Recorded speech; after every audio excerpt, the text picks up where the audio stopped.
আমাদের বারান্দা একটা ছোট্ট জঙ্গল আছে যেখানে আমরা অনেকগুলো প্রাণী ছেড়ে রাখছি, সেগুলোর সাথে আজকে আপনাদের পরিচয় করে দিব। এই যে এইটা হলো কিং কোয়েল, পৃথিবীর সব থেকে ছোট প্রজাতির কোয়েল। আর ওরা খুব সুন্দরভাবে একটা ছোট্ট বাসা তৈরি করছে এখানে, এবং এখানে অনেকগুলো ডিমও দিছে এরা। আমরা ওয়েট করতেছি কবে এই ডিমগুলো ফুটবে এবং ওরা বাচ্চা নিয়ে ঘোরাফেরা করবে। এরপর আমাদের জঙ্গলে আছে মুকুডালা কোয়েল, একে ক্যালিফোর্নিয়ান কোয়েল। ওরা আমাদের জঙ্গলে চারদিকে ঘোরাফেরা করে, আমাদের অর্কিড গাছগুলোর গোড়ায় বসে থাকে, ডাকাডাকি করে, খুবই চমৎকার লাগে ওদেরকে।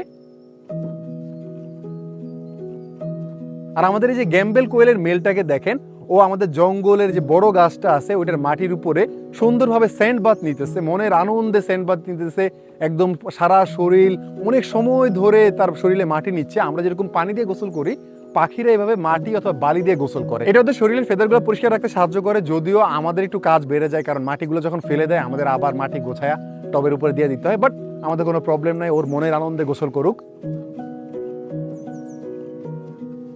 এরপর আমাদের জঙ্গলের সব থেকে ছোট সদস্যের সাথে আপনাদের পরিচয় করে দিই। এটা হলো একটা গোল্ডিয়ান ফিঞ্চ।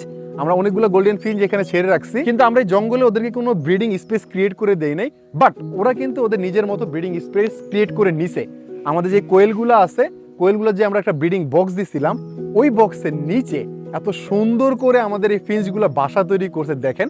এবং এই বাসার ভিতরে কিন্তু ওদের অনেকগুলো ডিমও দিছে। আর মেল পাখিটা দেখেন খুব সুন্দরভাবে ডিমগুলোর কেয়ার নিতেছে।